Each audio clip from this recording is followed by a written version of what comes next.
మనం ప్రస్తుతం హన్మకొండలోని అంబేద్కర్ నగర్ వద్ద ఉన్నాం. ఇక్కడ 690 బెడ్రూమ్ ఇండ్లు నిర్మాణం జరిగింది. ఈ నిర్మాణం జరిగిన ప్లేస్ లో ఈ పేదలందరూ ఈ ఇండ్లను కేటాయించాలని కొంతకాలంగా డిమాండ్ చేస్తున్నారు. కొన్ని ధర్నాలు, రాస్తారోకోలు, నిరసనలు కూడా చేపట్టారు. ఎమ్మెల్యేల ఇండ్ల ముందు కూడా నిరసన చేపట్టి తమకు గూడు లేని పేదలందరికీ అర్హులైన వారు అందరం ఉన్నాం, తమకు ఇండ్లను కేటాయించాలని డిమాండ్ చేస్తూ ఆందోళన చేపట్టినారు, నిరసనలు తెలిపారు. కానీ వర్షాలు కురిసినప్పుడు వరదలు రావడం వల్ల ఇక్కడ గుడిసెలు తొలగించి జీవనం సాగించలేకపోతున్నామని పలుమార్లు అధికారులకు కావచ్చు, ప్రజాప్రతినిధులకు, మంత్రులకు మొరబెట్టుకున్నప్పటికీ ఏళ్లు గడిచిన 2015లో ప్రారంభం అయి 2018కి పూర్తయినప్పటికీ ఇవి ఇండ్లను నిర్మాణం చేసిన వారికి అర్హులైన పేదలకు కేటాయించకపోవడంతో మేము జీవనం సాగిస్తలేము, దోమలు బురదమయంతో పందులు స్వైరవ్యారం చేస్తుండగా అనారోగ్యాలకు గురవుతున్నాము, తమకు ఇళ్లను కేటాయించాలని గోడు పెట్టుకున్నప్పటికీ వారికి మాత్రం ఇప్పటి వరకు కూడా కేటాయించకపోవడంతో ఇక్కడ పోలీసులు ఎవరు కూడా డబుల్ బెడ్రూమ్ ఇళ్లకు రావద్దని పోలీసులు ప్రహారగా పెట్టారు. అప్పటి నుంచి కూడా ఎవరు రాకుండా నిరుపేదలు ఉన్నారు. కానీ పోలీసులను ప్రహార పెట్టడం కంటే తమకు ఇళ్లను కేటాయించాలని పేదల నుంచి మాత్రం డిమాండ్ వ్యక్తం అవుతుంది. ఇక్కడ కొందరు అర్హులైన పేదలు కావచ్చు, వాళ్ళ కుటుంబ సభ్యులు ఉన్నారు, వారితో మాట్లాడించే ప్రయత్నం చేద్దాం. చెప్పండి, మీరు ఎంతకాలంగా ఇక్కడ డబుల్ బెడ్రూమ్ ఇళ్లను కావాలని కోరుకుంటున్నారు? మేము ఇక్కడైతే గత 40 సంవత్సరాల నుంచి ఇక్కడే నివాసం ఉన్నాము.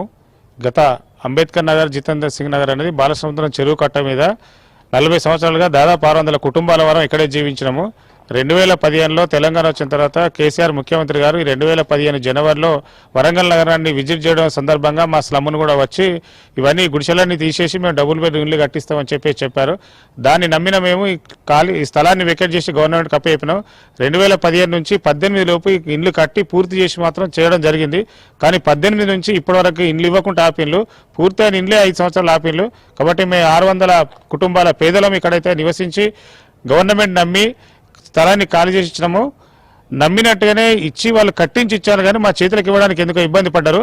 కాబట్టి ఇప్పటికైనా ఇండ్లు ఇవ్వాలని చెప్పేసి కోరుకుంటున్నాము. ఇది పరిస్థితి. ఈ ఇండ్లు ఇవ్వకపోవడం వల్ల కొంత పిచ్చిముక్కలతో నిండి శిథిలావస్థకు చేస్తున్న పరిస్థితి చూడొచ్చు. మనం మొత్తం ఇండ్ల చుట్టూ డబుల్ బెడ్రూమ్ ఇండ్లు, విద్యుత్ స్తంభాలు వేసిన దగ్గర కూడా పిచ్చిముక్కలతో నిండి శిథిలావస్థగా అయ్యే పరిస్థితి. ఇవి ఇంకొక 2 సంవత్సరాలు కనుక ఉన్నట్టయితే మాత్రం శిథిలావస్థగా అయి కూలిపోయే పరిస్థితి ఉందని కొందరు లబ్ధిదారులు కూడా చెప్తున్న పరిస్థితి కనబడుతుంది. బాలసముద్రంలోని అంబేద్కర్ నగర్ తో పాటు దేశాపేట, దూపగుంటలో కూడా చాలా ఇండ్లు మొత్తం 2015లో 4000 పైచిలకు ఇండ్లు ప్రారంభించినప్పటికీ ఆ పనులు పూర్తి కాని పరిస్థితి అయితే నెలకొంది. ఈ కొన్ని నిర్మాణమైనవి కూడా పూర్తిగా లబ్ధిదారులకు కేటాయించకపోవడం వల్ల కొంత ఇబ్బంది పడుతున్న పరిస్థితి అయితే ఉంది. పూరి గుడిసెలలో నివాసం ఉంటున్నామని చెప్తున్నారు. మీరు చెప్పండి, ఈ అధికారులకు ఎన్నిసార్లు విన్నవించుకున్నారు, ఎప్పుడు ఇస్తామని ప్రకటించారు? ఉమ్మడి జిల్లాకు సంబంధించిన ప్రజలందరూ ఏదైతే దారిద్ర్య రేఖకి దిగువలేని ప్రజలు ఏదైతే ఉన్నారో ఈ వరంగల్ నగరంలో అందరూ కలిసి ఇక్కడ ఒక గుడిసెలు వేసుకునే, ప్రభుత్వ భూముల్లో గుడిసెలు వేసుకునే పరిస్థితి ఆనవైతుంది. మీరు చూడండి, రాష్ట్రంలోనే ఒక గ్రేటర్ వరంగల్గా వైఎస్ రాజశేఖర రెడ్డి గారు ఒక జీవో తీసుకొచ్చిన తర్వాత రెవెన్యూ డిపార్ట్మెంట్ కూడా పట్టా ఇవ్వడం కోసం అవకాశాలు లేవు. 58-59 ప్రకారంగా రెగ్యులేట్ చేయాలి అని చెప్పేసి అనేది జీవో వచ్చినప్పటికి కూడా స్వరాష్ట్రం ఏర్పడిన తర్వాత తెలంగాణ రాష్ట్రంలో అసలు పేద ప్రజలు అనుకునే వాళ్ళకి డబుల్ బెడ్రూమ్ కట్టివ్వాలి అని చెప్పేసి అనేది తెలంగాణ రాష్ట్ర ప్రభుత్వం భావించింది.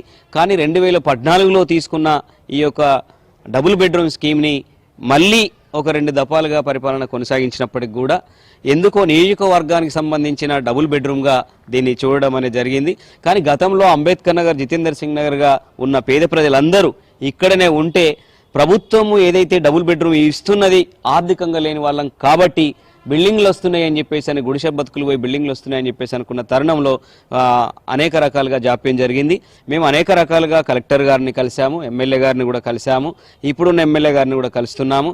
కానీ ఇప్పటికైనా ఈ స్థలం అంతా పేద ప్రజలు ఉన్నది, నివాసం ఉన్నది కాబట్టి ఇప్పటికైనా ఈ పేద ప్రజలకు ఎవరైతే అర్హులైన వాళ్ళందరూ మేము ఉన్నామో మా అందరికీ ఖచ్చితంగా ఎలాంటి రాజకీయ విభేదాలు లేకుండా ఇక్కడున్న స్థానిక ప్రజలందరికీ ఖచ్చితంగా డబుల్ బెడ్రూమ్లు శాంక్షన్ చేయాలి.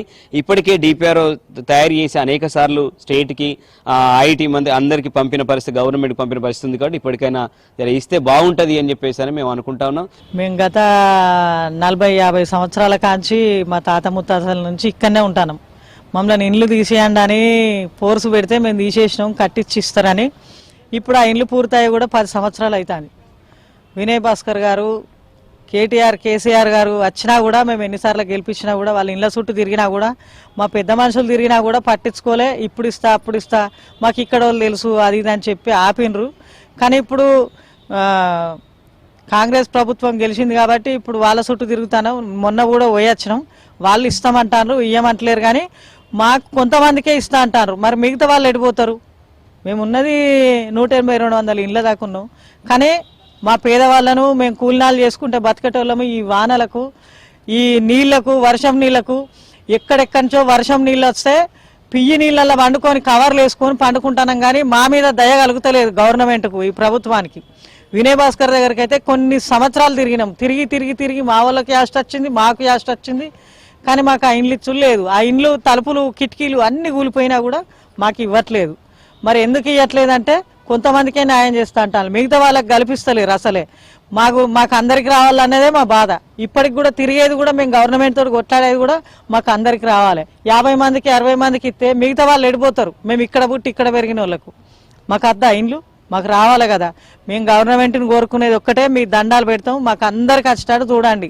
6 నెలల్లో కట్టిస్తామని అన్నారు. 6 నెలలు కాదు, ఇప్పుడు 10 సంవత్సరాలు అయింది. 10 సంవత్సరాలు అయింది. 10 సంవత్సరాలు తెలంగాణ ప్రభుత్వం ఉన్నప్పుడు తెలంగాణ ప్రభుత్వం ఒక్కనాడు కూడా మాకు ఇద్దామన్న ఆలోచన ఉన్నదో లేదో కూడా తెలియదు. కానీ మా పెద్ద మనుషులు మాత్రం తిరుగుతాళ్ళు, చేస్తాళ్ళు. మేము వాళ్ళని ఒత్తిడి చేసుడు. ఎందుకంటే ఈ ఆడున్న అదే గుడిసెలలో ఉన్నప్పుడన్నా మేము ఎలాంటి జబ్బుతోటి బాధపడలేదు. ఈడికి వచ్చినాక ఈ నీళ్లతోటి చాలా ఇబ్బందులు పడ్డాము.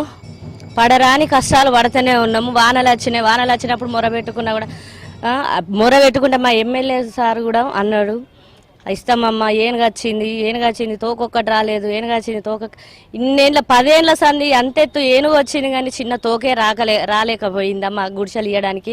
అన్నిటికాడ అన్ని చేసినామని అన్నారు.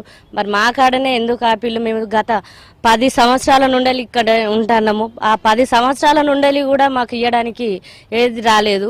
ఇప్పుడు కొత్త ప్రభుత్వం వచ్చింది. అప్పుడు తెలంగాణ ప్రభుత్వం చుట్టూ తిరిగినాము, ఇప్పుడు కొత్త ప్రభుత్వం చుట్టూ తిరుగుతున్నాము. అయినా కూడా ఎవరు కూడా స్పందిస్తలేరు. స్పందించినట్టు కూడా అనిపిస్తలేదు. మేము అట్లా తిరగబడి కూడా డబుల్ బెడ్రూమ్లు మా ఇళ్ళలు మాకే ఇస్తా అన్నప్పుడు మేము పోతా అంటే అట్లా కూడా ఆగబడతాళ్ళు. పోలీసు వాళ్ళు వచ్చిళ్ళు, అందరు వచ్చిళ్ళు, మా పెద్ద మనుషులు వచ్చిళ్ళు, సార్ వచ్చిండు, అందరు వచ్చిళ్ళు. అందరి మాటలు విన్నాము. అప్పుడు తెలంగాణ ప్రభుత్వము ఉన్నప్పుడు మా ఎమ్మెల్యే వినయ్ అన్న మాట విన్నాము. ఇగిస్తాడు అని మేము పలగొట్టడానికి పోయినప్పుడు కూడా ఇస్తామమ్మా అని అన్నారు. అలాగానే సరే గౌరవంతో అన్ని చేసిండు. వానలత్తే అన్నం పంపించిండు కదా, ఇది ఇయ్యడా? ఇన్ని రోజులు, 1 రోజు కాదు, 2 రోజులు కాదు, 10 సంవత్సరాలు ఓపిక పట్టినాం. 10 సంవత్సరాలల్లా 1 రోజు కూడా మాకు ఇవ్వడానికి తీరిక లేదా? మేమేం చేసినాం? మాకే కదా ఇచ్చేది, ఎవరి అయితే ఇత్తలేరు కదా. మా పేరే అంటారు, మీకు తప్ప ఎవరికి ఇయ్యము అని అన్నాడు.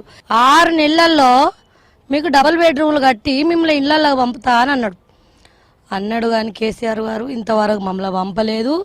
ఆ ఇండ్లు అవి కూడా ఇప్పుడు 9 సంవత్సరాలు 8 సంవత్సరాలకి అవుతుంది. అయినా అవి బూతు బంగ్లాలు అయినాయి. అయినా మేము ఇదే గుడిచెలల్లా, దోమలల్లా, ఈగలల్లా, పుల్లల ఇట్టనే బతుకుతున్నాము. ప్రతిసారి వర్షం వచ్చినప్పుడల్లా ఆ నీళ్ళనైనా పాములు వస్తాంటే కూడా మేము అట్లనే కూర్చుండైనా ఉంటాను. తెల్లారిదాకా నీళ్ళు ఎత్తిపోసుకుంటా అలానే బతుకుతున్నాం. మాకు ఇప్పటి వరకన్నా జర డబుల్ బెడ్రూమ్లు ఆ ప్రభుత్వానికంటే ఈ ప్రభుత్వం అన్న ఇస్తారేమో అని ఈ ప్రభుత్వం చుట్టూ కూడా తిరుగుతున్నాం. దయచేసి మాకు ఇల్లు అందులో పోయినాం, డబుల్ బెడ్రూమ్లో పోయి తాళాలు తీసుకొని పోతామని పోతే ఈ ప్రభుత్వం పోవద్దు, వాళ్ళకు వచ్చినాక సీఎం ఎమ్మెల్యే వచ్చినాక మాట్లాడి అలా పోదురా అంటే మళ్ళీ వెనక మరి వచ్చినాం.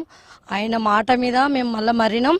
అదే ప్రకారంగా ఇప్పుడు కూడా ఈ ప్రభుత్వం అన్న మాకు ఇచ్చి మమ్మల్ని ఇంట్లో తోలుతారని. చూసారు కదా, రెక్కాడితే గాని డొక్కాడని బతుకులు వీరివి. పొద్దంతా కూలీనాలు చేసినా పూట గడవక పస్తులుంటున్నారు.